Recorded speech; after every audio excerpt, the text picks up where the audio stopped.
Hi guys, welcome to SnipBit, the podcast to show that you can be successful in your chosen field, whatever your background or start in life. Today, I'm very honoured to welcome Sir Andrew Strauss, former England cricket captain, whose successful reign included an Ashes win in 2009. He was knighted in 2019 for services to cricket, and he's an ex-director of cricket for ECB. Andrew, thank you so much for agreeing to be on SnipBit. We're really grateful to have you. It's an absolute pleasure. Thank you for inviting me on. So, Andrew, do you think your background and upbringing were a factor in what you've achieved? Yeah, look, I mean, that's a good question to start with. I think I was very lucky. You know, I've got to be honest. I was, very privileged background, really. Went to private school and had all the sort of trappings that private school brings in terms of great facilities, great coaching, obviously an opportunity that if I had a talent in anything, really, that talent would be sort of nourished and nurtured. So, I think in that sense, it was an advantage. The disadvantage bit was that, not especially at that time, not many people would go on and play professional cricket.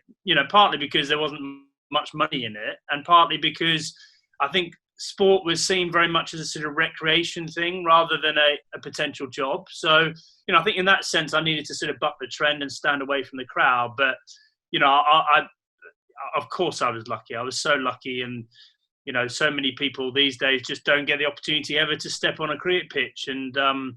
And if you don't never play the game in the first place, then there's not much chance you're going to go on and play it professionally. Let's put it that way. 100%. So as your career developed, was there like one particular point where you thought, yeah, I know I'm going to be successful. I know I'm going to play for England? Well, not really. I mean, I was a late developer, so I wasn't one of these kids that was sort of, articulated or highlighted as a potential future superstar by any means. But I was just about good enough through all the levels to sort of keep jumping to the next one. I became a professional cricketer at the age of sort of 19, 20 for Middlesex. And then, I wasn't particularly good then either, but I just gradually got better. I think that the truth is that until you start playing international cricket, until you're in that cauldron, that pressure cooker environment where you've got 30,000 people on the ground watching you and Sky TV cameras on you and whatever, you just don't know. Even if you've done really well up to that moment in time, you just don't know how you're going to cope with that extra attention and expectation. And, I think the moment I walked out to bat on my debut, and I suppose I felt in control of myself. I felt in control of my nerves. I was excited rather than sort of petrified.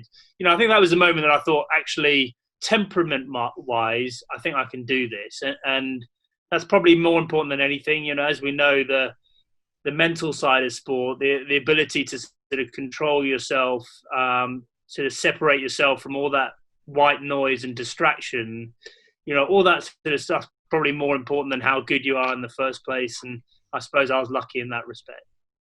And I think, let's be honest, the media can be very unforgiving. Yeah, well, there's pressure. Yeah, there's no doubt. They are unforgiving. But ultimately, if it was easy, anyone could do it. So, that's a challenge we all have, to try and, put yourself out there and risk the potential failure and humiliation. That's what life's all about, isn't it? You got to have a crack, and sometimes it doesn't work and sometimes it does. So obviously you have a growth mindset. So how important do you think that's been as part of your career?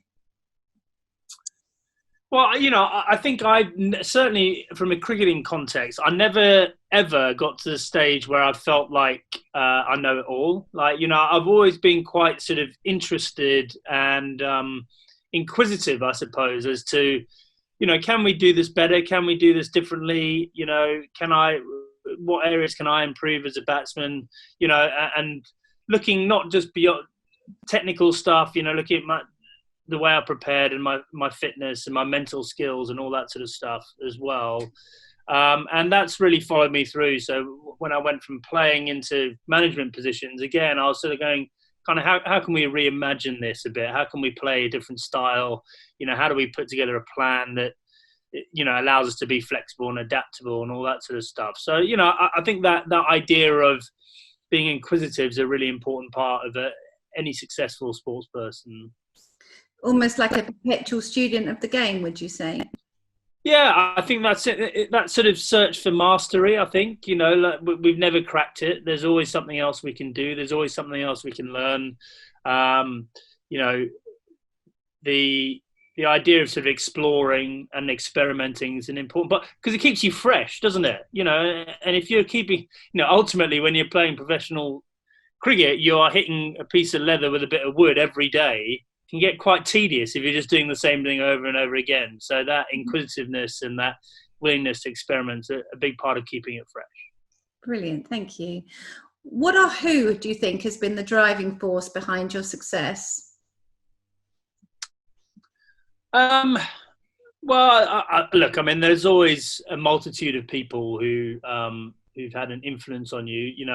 I always feel like my wife, Ruth, who unfortunately is no longer with us, she was an incredibly powerful presence for me throughout my career, mainly because, I think she always challenged me, I suppose, to be a good person rather than a good cricketer.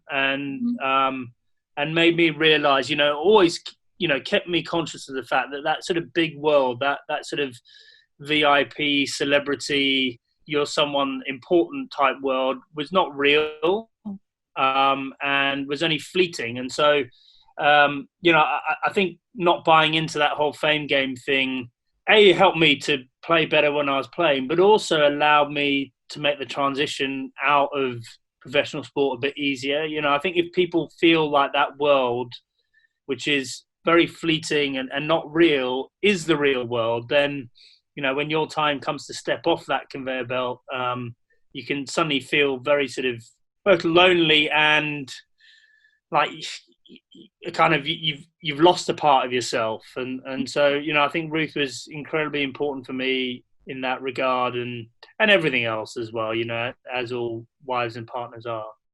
Yeah, 100%.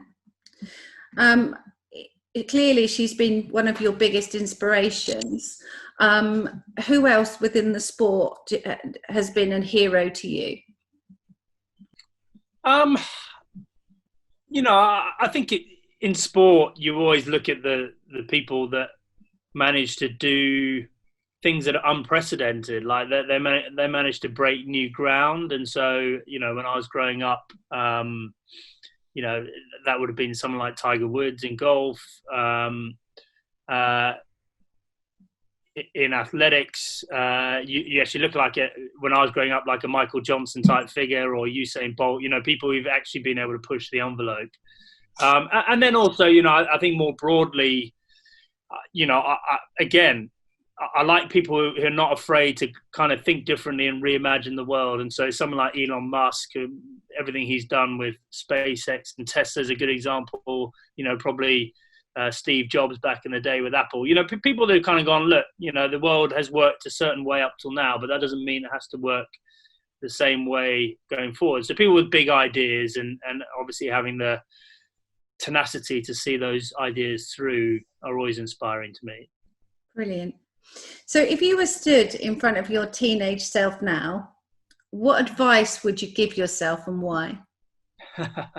Well, I have this problem all the time because I've got my teenage boys, and so I'm always trying to give them some advice, and very rarely do they listen to anything I say. But I think the advice I'd give myself is to, and this sounds maybe a bit cliched, but to not be so focused on, on keeping other people happy and doing the dumb thing.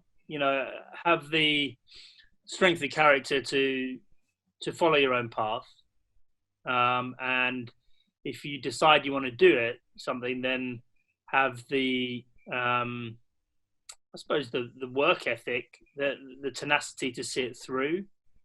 Like, everyone's great at having ideas, but actually seeing them through and doing the hard yards is more difficult. So, at times I didn't do that, and then obviously I found cricket and I found that habit. But I think having those big ideas and then seeing them through is really important, and that you're never too young to start learning that, I don't think.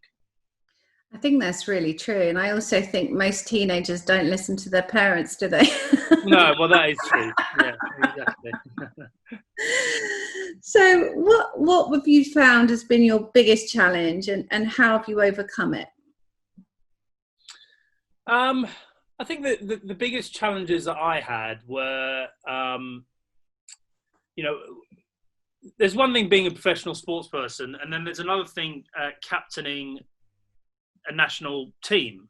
So, when you're captaining a national team, not only do you have to make sure you're doing your job really well, so you're out there performing on a day-to-day basis, but you also have all these sort of myriad of other issues you have to contend with. So you're obviously worrying about the other people in your team, you're worried about selection, there's always some sort of political issue out there that you need to have a view on as well. And so, trying to find a way of compartmentalizing, I suppose, to kind of go like, I need to be aware of all these things, but at times I need to focus in on what's important. I think that was a really difficult challenge, and that noise got louder and louder as my career went on. So, I think towards the back end of my career, I started exploring much more this idea of sort of how do I calm the mind down? How do I make sure that I am able to keep in control of my thoughts and not be distracted by them? And that was an important thing for me to learn, I think. I think that's an important thing in life generally, as well as through sport. Yeah, it is, definitely. And, we're all living busy lives, and we're all being pulled from pillar to post. So having ways of dealing with that, mechanisms, is really important. Excellent. So what would you like to be remembered for, Andrew? I hate those sort of questions because, I don't know. I don't sit there thinking about, what the world should remember me for. I think, if at the end of the day people say, look, this was a guy that, he was loyal, he was dependable, he set his mind to things and he delivered them, and more than anything, he was a good person. I think that's good enough for me. Really, and ultimately, what the world sees of you and what your family sees of you are two different things. So, I'd be much prefer to be known as a good dad and a good husband and whatever, rather than anything else externally. Yeah, I think that's what's real at the end of the day, isn't it? Yeah, all that other stuff's just it's not real. It's not, it is real in the sense that, you're trying to make a difference to the world, but the most important relationships you have, the most important daily contacts you have are obviously with those that are closest to you, which is something we forget, and we tend to take advantage of them too often. It's very easy to take it for granted, I guess. Yeah, of course it is. Yeah, 100%. Yeah. So what are you up to now, Andrew? Well, a number of different things. So I've got my own business called Mindflix. So we do high performance coaching. So we help people to get the best out of themselves and others, using obviously the experiences that I've had through sport, and I work with a couple of performance psychologists as well. So that's a big thing for me, trying to navigate my way in a new world. I'm still involved in cricket in all sorts of different ways. Mainly, as you get older, you sort of get carted up into sort of committee roles rather than right at the coalface. But it's still nice to be involved and doing a bit of broadcasting as well. So plenty to keep me occupied, and plenty of variety as well, which I think is important. Definitely. So where can we find you in terms of social media? How can we support the charity? What can we do? Yeah, sorry, I forgot to mention the charity as well, the Ruth Strauss Foundation. So we set that up in honour of my wife, Ruth, who died from a rare form of non-smoking lung cancer. And obviously I'm very, very much involved in the charity. So, yeah, I mean, look, Instagram, Andrew Strauss Official. Have a look at me on LinkedIn, and obviously the Ruth Strauss Foundation website, ruthstraussfoundation.com. Plenty of information on what we do there and ways to donate and get involved. Brilliant. Andrew, thank you so much. Really appreciate your time. And it's been really interesting to have you on board. Thank you so much for being on SnipBit. No problems, Hayley. Absolute pleasure.